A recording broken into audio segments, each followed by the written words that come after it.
लिए देश है। तो मैं दिल्ली के लोगों को कहना चाहता हूं, आज आपका बेटा दोबारा जेल जा रहा है, इसलिए नहीं कि मैंने कोई भ्रष्टाचार किया है, इसलिए कि मैंने तानाशाही के खिलाफ आवाज उठाने की जरूरत की है।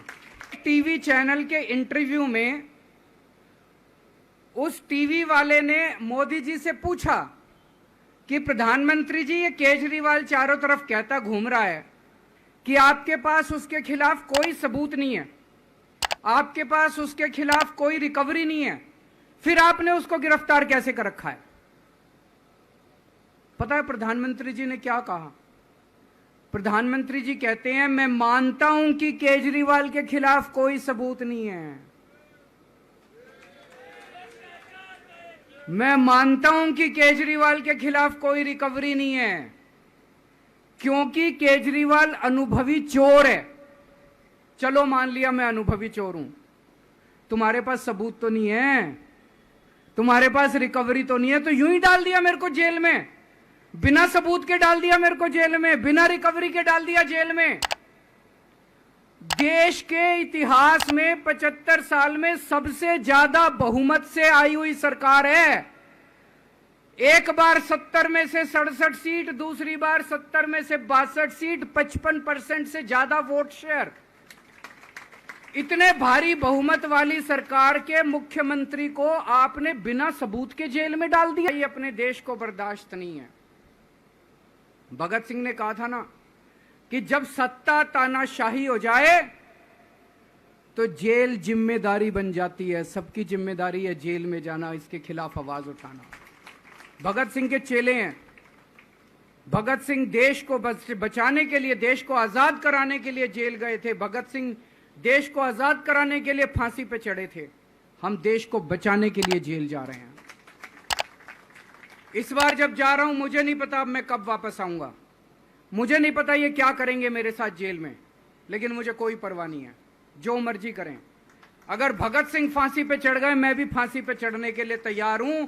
मेरे शरीर का एक एक कतरा इस देश के लिए है, मेरे शरीर के खून की एक एक बूंद इस देश के लिए है, मेरे जीवन का एक एक पल देश के लिए। उसके बाद हम कनॉट प्लेस गए, हनुमान मंदिर, वहां पे हमने हनुमान जी के मंदिर में जाके हनुमान जी का आशीर्वाद लिया।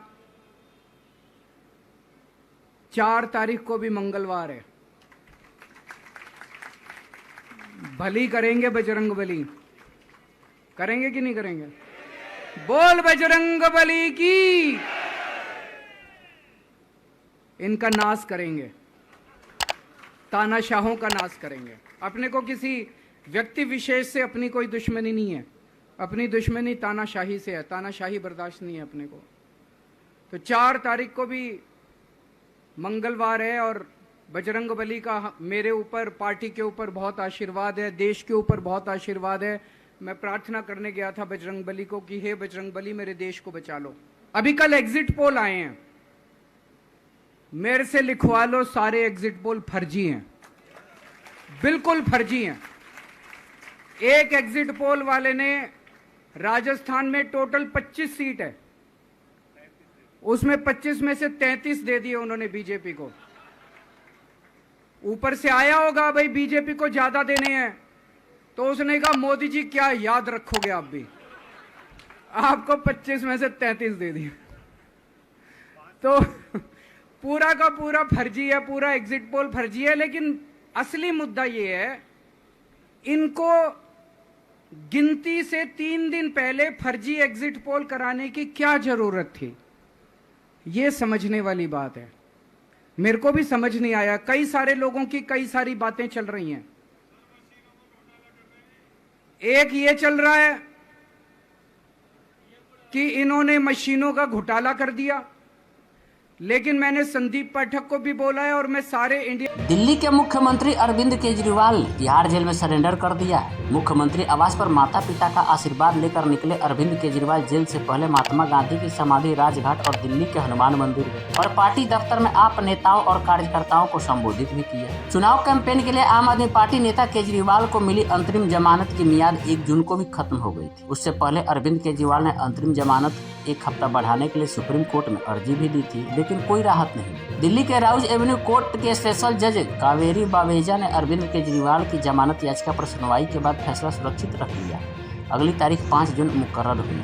आपके दफ्तर से तिहाड़ रवाना होने से पहले अरविंद केजरीवाल ने साथी नेताओं और कार्यकर्ताओं से बहुत सारी बातें की और खुद को भगत सिंह का चेला बताते हुए कहा कि देश के लिए फांसी पर भी चढ़ने के लिए तैयार है। अरविंद केजरीवाल ने कहा कि मैं इसलिए जेल नहीं जा रहा है कि मैं कोई भ्रष्टाचार किया है, मैं इसलिए जेल जा रहा हूँ क्योंकि मैंने तानाशाही के खिलाफ आवाज उठाने की हिम्मत की। मुझे नहीं पता कि अब मैं कब वापस आऊंगा, लेकिन मुझे कोई परवाह नहीं। और फिर इंदिरा गांधी वाली स्टाइल में बोले, मेरे शरीर का एक एक कतरा इस देश के लिए है, मेरे खून की एक एक बूंद इस देश के लिए है, मैं इस देश के लिए फांसी पर भी चढ़ने के लिए तैयार हूँ। लोकसभा चुनाव को लेकर आए एग्जिट पोल को फर्जी करार देते हुए अरविंद केजरीवाल ने कहा कि 4 तारीख को मंगलवार भला करेंगे बजरंगबली, तानाशाहों का नाश करेंगे। अपने किसी व्यक्ति विशेष से कोई दुश्मनी नहीं है, अपनी दुश्मनी तानाशाही से। मेरा मानना है कि ये लोग नहीं जीत रहे हैं। कुल मिलाकर देखा जाए तो अरविंद केजरीवाल का जेल से बाहर आना न तो उनके लिए, न आम आदमी पार्टी के लिए और न ही विपक्षी ब्लॉक इंडिया गठबंधन के लिए, बल्कि ऊपर से मुसीबतों का ढेर भी लग गया। फर्ज कीजिए कि अगर अरविंद केजरीवाल जेल से बाहर नहीं आए होते तो क्या होता। अगर अरविंद केजरीवाल घर नहीं लौटे होते तो क्या स्वाति मालीवाल उनसे मिलने मुख्यमंत्री आवास गई होती। केजरीवाल से मिलने के लिए तो उनको तिहाड़ जेल ही जाना पड़ा होता। जिस घटना के बारे में स्वाति मालीवाल ने बताया वैसी घटना तो कभी भी हो सकती है, लेकिन अगर वो मुख्यमंत्री आवास न जाती तो मारपीट कहाँ होती। और अगर ये सब नहीं हुआ होता तो विभव कुमार भी गिरफ्तार न होते, न जेल भेजे गए होते। दूसरा कि संजय सिंह का नया रूप देखने को नहीं मिलता। आम आदमी पार्टी के राज्यसभा सांसद संजय सिंह जब से जेल से छूटे हैं तब से उनके तेवर अलग ही देखने को मिले थे, लेकिन स्वाति मालीवाल केस के बाद तो लगता है कि जैसे वो गुम हो गए हैं। वैसे तो संजय सिंह इंडिया गठबंधन की बैठक में भी अरविंद केजरीवाल के साथ थे और जब वो जेल जा रहे थे तभी उनके साथ डटे रहे, लेकिन अब कहाँ सुनाई देता है जेल के ताले टूटेंगे केजरीवाल छूटेंगे। स्वाति मालीवाल केस में संजय सिंह के प्रेस कॉन्फ्रेंस और आतिशी के बयानों में विरोधाभास इस बात का सबूत है कि संजय सिंह और अरविंद केजरीवाल के रिश्ते में पहले वाली बात नहीं रही। संजय सिंह के लिए तो ये जैसा भी हो, लेकिन अरविंद केजरीवाल के लिए तो ये बहुत बड़ा नुकसान है। तीसरा कि कांग्रेस का भी पूरा साथ मिला होता है। कांग्रेस नेतृत्व तो पहले ही अरविंद केजरीवाल से बचता रहा है, लेकिन स्वाति मालीवाल केस के बाद चुनावी गठबंधन के बावजूद दोनों तरफ से परहेज देखा गया। लखनऊ में संयुक्त प्रेस कॉन्फ्रेंस में अखिलेश यादव के साथ मल्लिकार्जुन खड़गे तो नजर आए, लेकिन अरविंद केजरीवाल दूर ही रहे। उसी दिन वो कांग्रेस उम्मीदवारों के समर्थन में रोड शो करते देखे, लेकिन राहुल गांधी ने अरविंद केजरीवाल के साथ वैसे रोड शो या रैली नहीं की जैसे अखिलेश यादव के साथ देखा गया था। दिल्ली कांग्रेस के नेता तो विरोध करते ही रहे। अरविंदर सिंह लवली तो इसी मुद्दे पर कांग्रेस छोड़कर बीजेपी में चले गए। चौथा, जो सहानुभूति मिल रही थी बरकरार रहती। अरविंद केजरीवाल को गिरफ्तार कर जेल भेज दिए जाने के बाद दिल्ली के लोगों में एक सहानुभूति की लहर थी, लेकिन जेल से बाहर आने के बाद वो थोड़ी कम हो गई। चुनाव कैंपेन के दौरान जेल में इंसुलिन न मिलने का आरोप लगाकर अरविंद केजरीवाल ने लोगों की सहानुभूति बटोरने की कोशिश भी की। एग्जिट पोल के नतीजे तो यही बता रहे हैं कि दिल्ली के लोगों को अरविंद केजरीवाल के साथ क्या हुआ इससे कोई दिलचस्पी नहीं रही। अगर ऐसा नहीं होता है तो क्या दिल्ली की सभी 7 सीटें बीजेपी को सौंपने के बजाय लोग अरविंद केजरीवाल के बारे में भी तो सोचते ही।